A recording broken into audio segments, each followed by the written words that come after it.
started really worrying about what if you don't have that? What if you haven't got anyone to talk to? What if you don't have anyone to shoulder to lean on? And I can't have that. I've got heaps of friends, so I can't have that. So I started up Tribe. Tribe was initially about giving people, right, we'd set up like a gathering. It was almost like, right, I'm going to be at this place at this time, you can come along. You don't have to know me, you don't have to come with any friends, you just turn up and say, I'm here for Tribe. And then I'll make sure you're safe, and I'll make sure that somebody talks to you. Okay, I'll make sure that you're not lonely. So we started doing that. We also then started doing, now we do, what do we do? Friday, we have coffee catch up tomorrow for people to come along so they can come and feel wanted and cared for. Out of all these things where people get friends, most importantly, connections, because can I tell you boys, life is who you know. If you don't know anyone, you're screwed. Okay, so get out of your lounge rooms, get out of your computer games and go and meet people. Okay, because that's where the cool shit happens. Then we have people get partners, we have people get jobs. And we also have people decide not to kill themselves, which is really cool. I was quite pleased about that. A couple of people come and told us that. We also started something else up with a thing I call Employ Meet.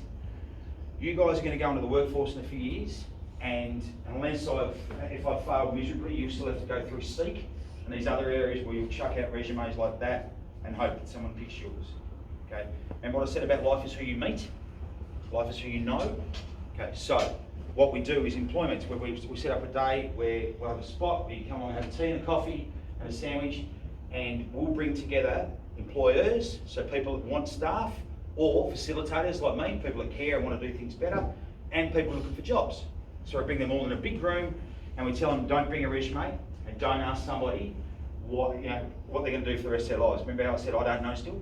Okay, they're rules. I say that to people, don't do that. No resumes, no questions like that.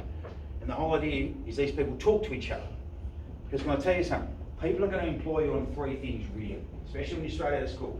So they're going to employ you on personality, initiative, and enthusiasm. So you want to know what those words mean? Yeah. Okay, personality, initiative, enthusiasm. Can you write those on a bit of paper? Can you show those to me, truthfully? You can't. So the only way I can figure that out is if I met you. That's the only way I can do it. So we set these things up where people get to meet you, see your initiative, find out enthusiastic, you do whatever. We've also got a website for employers and employees where you guys put a video up when you're ready. Obviously you're young now, but when you put a video up, you say, "G'day, how you going? I'm Ryan, I live in Scarborough. I really love motorbikes, not crashing them so much, but I like motorbikes, and I enjoy living on the beach." You put that there, and then so people can see that you can speak, you can present yourself. You've obviously got some initiative because you're doing a video. Okay, so we're trying to do those sort of things. We've got a part of it called Tribe Elders, because old people in this country get treated really poorly. Okay, we've got 40% of people in aged care homes who never get a visitor. Never. Who's got no grandparents? Anyone? No one? You still got them? Some? Okay. Go visit some. They're out there, man. They're looking for people. They just want to talk to people and go do that. So we go get a group of people on, we go and have a barbecue with them and sit down and have a chat with them for an hour. All these things that we're doing, you'll notice, are all about human connection. Okay, the internet is great. I love Facebook, I love all the social media stuff and all this stuff. But if you're living that as your life, you are doing it wrong. If you are playing games every day and you think that your mate in Germany is the important one in your life because he's on the other end of the headphones, that's not true. He's not going to care if you're in trouble. All right? Make sure you get out and live life. What we try and do with Tribe is invite people to come along and meet other people and get connections. You guys are all welcome to do so anytime you like. But we're trying to change things with that. It's up to you if you want to help. Just sorry I forgot to tell you that. Anything else? Anyone else got any questions? I've got a process now. Yes, Bill? Why do you call it Tribe? Tribe is a universal kind of a word for a group of people. It's heaps of different people different groups have a name for their tribe, whatever it might. But if you look it up in the dictionary, it is basically a group of people that stick together and look after each other. And I was trying to find a word that was through all cultures, all nations, all continents, saying we stick together and we look after each other because you're in our tribe. That's the basis of it, sort of thing. So that was the idea behind it.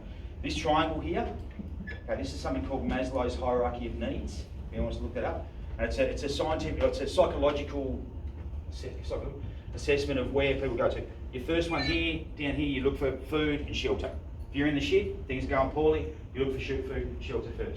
This one, there's a few others. This one here is belonging.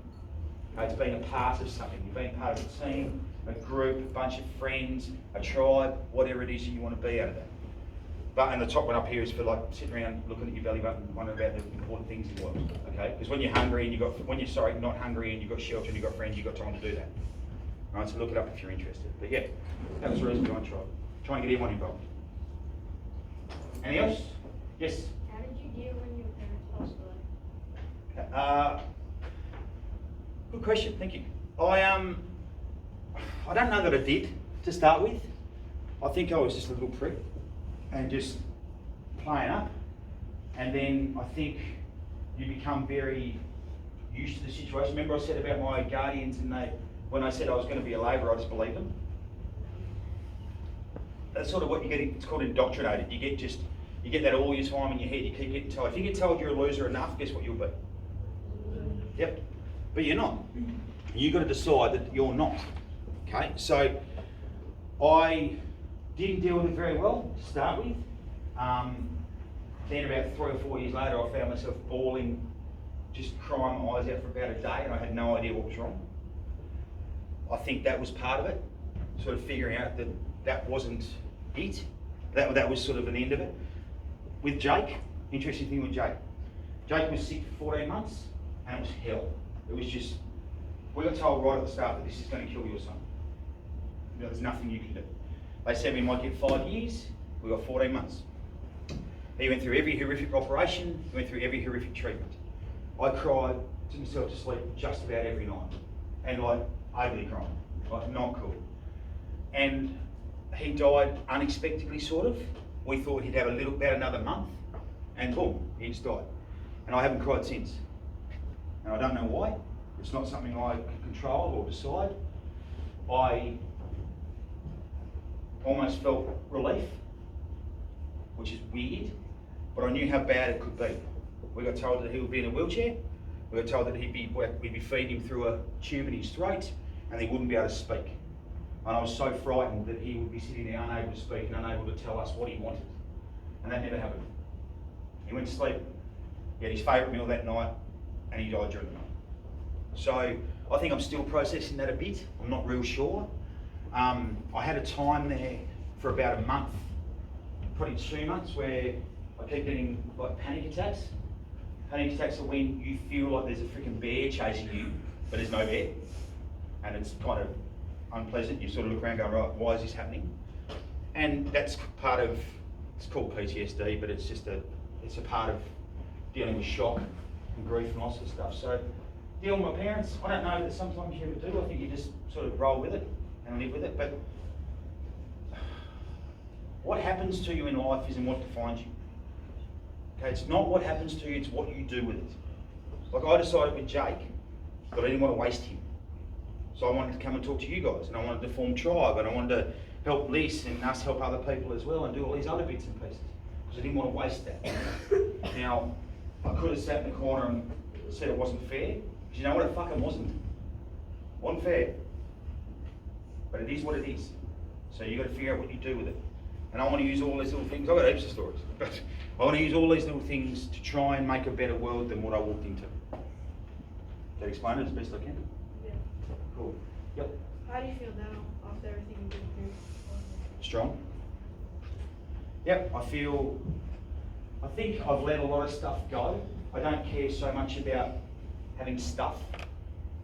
Like, it's funny, I paid off my car. I got a Jeep, it's all tribed up and all sorts of stuff, you might say, no.